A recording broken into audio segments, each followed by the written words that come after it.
જય ખુખાર મેલડીમાં કુળદેવીના દર્શન કરવા માટે શું કરવું જોઈએ એ આગળ પ્રવચનમાં જોશું આપણે જય ખુખાર મેલડીમાં। મારા જે બતાયેલા છે એ જીવનમાં અમલ કરવાની ખાલી કોશિશ કરશો ને તો હું બેઠી છું। હું નહીં કહેતી સંપૂર્ણ તમે નિયમબદ્ધ થઈ જાઓ, નિયમ પાક્કા પાડતા થઈ જાઓ, બધી રીતે તમે ધાર્મિક થઈ જાઓ ના। આ સમયમાં કદાચ ધાર્મિક દેખાવ તો કદાચ કરીએ કે માણસ ચાંદલો કરીએ કે માળા પહેરીએ કે કોઈ એવા ધાર્મિક કપડા પહેરવેશ પહેરીએ કે, પણ ધાર્મિક તમારું મન તમારું ચિંતન થઈ જાય તારે મારી વિશેષ કૃપા ફળે એવું માનજો। તો તમે આટલા સમયથી મારા ધામમાં જોડાયા છો, કોઈ 2 વર્ષ 3 વર્ષ, હું વધારે જોઉં છું તો આ બધા 2 વર્ષ ને 5 વર્ષ 3 વર્ષ વાળા બેઠા છે। તો આજના દિવસે શાંતિથી એ વિચારજો કે માં આજથી 1 વર્ષ પહેલા અમે તને ઓળખતા, તારા ધામમાં આવતા, તારું નામય સાંભળ્યું, પણ માં 1 વર્ષ પહેલાનું કદાચ હું વિચાર કરવા જાઉં ને તો બેઠા બેઠા ખાલી વિચાર કરજો કે જ્યારથી મારા ધામમાં તમે આયા અને એ મારા ધામમાં આયા પહેલાનું તમારું જીવન શું હતું, બધાને ખબર છે ને શું હતું, અને મારા ધામ સાથે જોડાયા પછી અત્યારે હાલ તમારું જીવન શું છે। જો કદાચ કોઈની પ્રવચન, કોઈના ઉપદેશ, કોઈની વાણી સાંભળવાથી તમારી અંતરાત્મામાં, તમારા મનના વિચારોમાં, તમારા ચરિત્રમાં જો કદાચ ધીરે ધીરે ધીરે ધીરે બદલાવ આવતો અનુભવ થતો હોય ને તો સમજી લેજો એ તમારા અસલ ગુરુ હશે।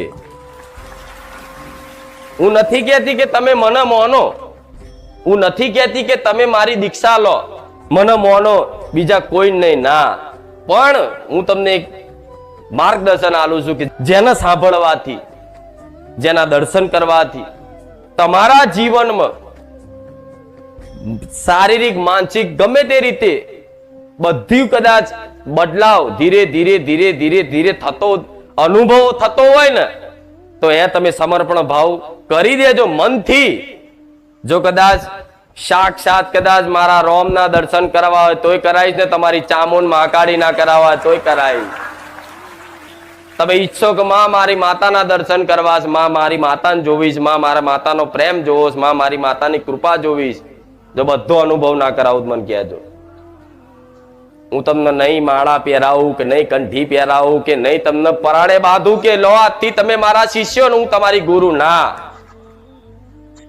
હું તો એવું કહીશ કે હું જે શીખવાડું છું, જે હું પ્રવચનમાં તમને ઉપદેશ આલું છું, માર્ગદર્શન આલું છું, સલાહ આલું છું, એ તમને સારી લાગે તો ગ્રહણ કરી લો, ના સારી લાગે તો ના કરતા। જે વાત સારી લાગે ગ્રહણ કરી લો, જે વાત સારી ના લાગે એને ગ્રહણ ના કરશો। પણ મારા કરતા કદાચ તમને બીજી જગ્યાએ કોઈ સાધુ સંતોની વાણી, કોઈ ઉપદેશ આપતા હોય સરસ જાતે, અને એ જગ્યાએ તમને જો કદાચ એવું લાગે કે ના આ ગ્રહણ કરવા જેવું છે તો હું મેલેડી જ ગ્રહણ કરાવું છું, કરી લેજો। સમજ પડી ને હું શું કહેવા માંગુ? કેમ કે હું રોજે રોજ હું અહીં બેહીને ઉપદેશ આલી શકતી, રોજે રોજ મારે તો નવું ઉપદેશ, નવું જ્ઞાન દરેકના ભાવમાં જણાવવા છે, બધી વાતો કરવી છે, પણ એટલો સમય હોય તો એટલી વ્યવસ્થા થતી નથી। એટલે આજે કદાચ તમને કોઈ ભગવદ ગીતા વાંચવાનું મન થાય, કૃષ્ણ લીલા જોવાનું કદાચ મન થાય, કોઈ મહાભારત કે રામાયણ જેવા કદાચ જે મોબાઈલમાં આવતા હોય કે સાંભળવા મળતા હોય, પણ જો એની ઈચ્છા થતી હોય, કોઈ પણ સિદ્ધ મહાપુરુષ હોય, સંત હોય, એની વાણીનો પ્રભાવ તમારા જીવનમાં પડતો હોય અને તમને ગ્રહણ થતું હોય ને તો તમે એવું માની લેજો કે હું રોમવાળી મેલડી અંદરથી ગ્રહણ કરાવું, એ મારી લીલા છે, એ મારી કૃપા છે। જેમ કે મારા તો હું એવું ક્યારેય નહીં કહું કે મેં તમને જે શીખવાડ્યું છે, મેં તમને જે આપ્યું છે એનો મારો આભાર માનો। જો આ તો ખરેખરમાં તમે જોવા જઈએ તો આભાર માનવા આવ્યા હશો. માં તારો આભાર આભાર. પણ હાચી વાત કહું, જો તમે મારો આભાર માનો ને તો મને માતાને છે ને હૃદયમાં દુઃખ લાગશે. સમ આભાર પારકાનો મનાય, પોતાનાનો નહીં.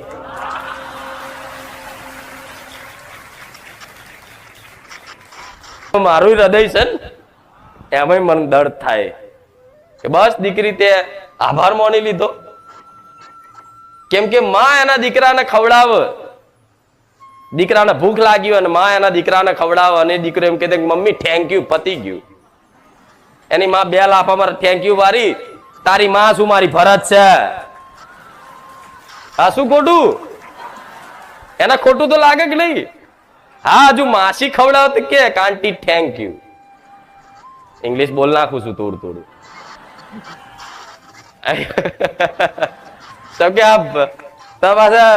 ભાષા થોડી સમજે એવા છો એટલે માસી ખવડાવે, કાકી ખવડાવે, તમે કહો આભાર કાકી, તો હા. પોતાની માને એવું કહો કે આભાર, પોતાના બાપને એવું કહો કે આભાર, તો બાપ શું વિચારે? આભાર શું માથે પડ્યો છે, મારે રાખવો જ પડશે ને ખવડાવવો જ પડશે.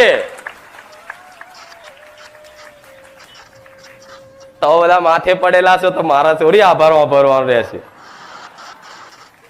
હા, શું ખોટું? પૂરેપૂરા માથે પડેલા મતલબ સમર્પણ ભાવ. માથે પડેલા મતલબ સમર્પણ ભાવ. અમારથી કઈ થાય એવું તું જોડન તારો રોમ જોડન. હા, શું ખોટું? હા, એટલે એવા સમર્પણ કરેલા ભક્તો છે ને એના માટે તો બેઠી જ છું. જે સમર્પણ ભાવથી કદાચ મનથી જેને મને યાદ કર્યા વગર ચાલે નહીં, જેને મને જોયા વગર ચાલે નહીં, મને સાંભળ્યા વગર ચાલે નહીં, એના માટે તો હાજરા હજુર અતિ શું અને રહીશ. હવે તો હું તો એવું કહું છું, તમે મને યાદ ના કરતા.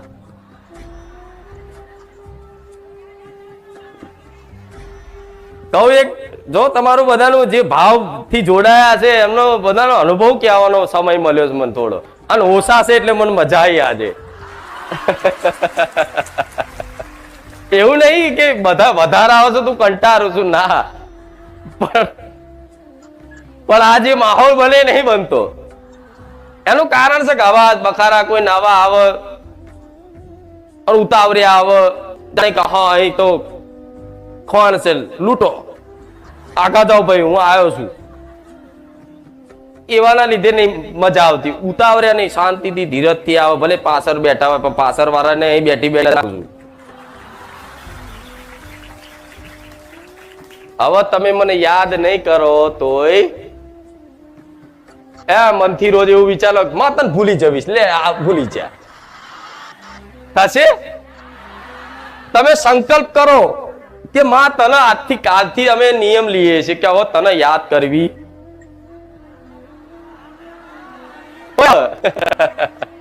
યાદ ના કરો છતાંય આવે, યાદ નહીં તમારો ખ્યાલ બની જાય. હું મેલડી અને જો માતાજીને યાદ કરો, સ્મરણ કરો, એનું નામ જપ કરો, કરવું જ જોઈએ. પણ હું એ મહામાયા મેલડી છું, એ માયાળુ દયાળુ કૃપાળુ મેલડી છું ને, તો માતા એવું કહું છું, યાદે તે કદાચ જે દૂર હોય એને કરવા પડે, જે દૂર હોય એને યાદ કરવા પડે. આ શું ખોટું? તમારો દીકરો અહીંથી હોસ્ટેલમાં ભણવા ક્યાંક મોકલ્યો હોય 200 કિલોમીટર, તો તમારે રોજ યાદ કરવો પડે કે દીકરો શું કરતો હશે. આ શું ખોટું? એ દીકરો રોજ નજીક હોય તો યાદ કરવો પડે, 24 કલાક નજરમાં જ હોય.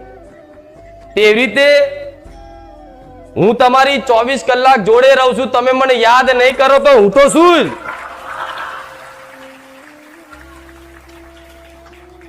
બીજી વસ્તુ,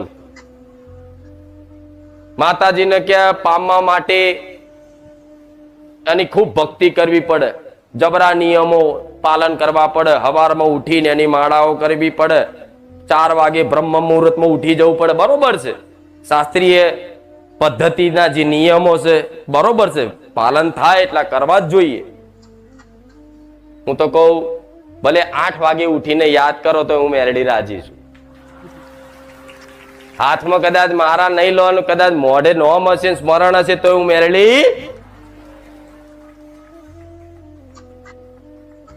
દરરોજ કે અડધો કલાક માતાજીને યાદ કરવા માટે સમય કાઢવો પડે અને એકાંતમાં બેહીને એને યાદ કરવી પડે કે હે માં ચામુંડા, હે માં મહાકાળી, તમે જેને માનતા હોય, બ્રહ્મણી, ખોડિયાર, મેરડી, જેને માનતા હોય, તમે કૃષ્ણ ભગવાનને ચાહતા હોય કે રામ ભગવાનને ચાહતા હોય કે હનુમાનજીને માનતા હોય, બધાને તમારે શું એકાંતમાં બેંકે સ્મરણ કરવું પડે.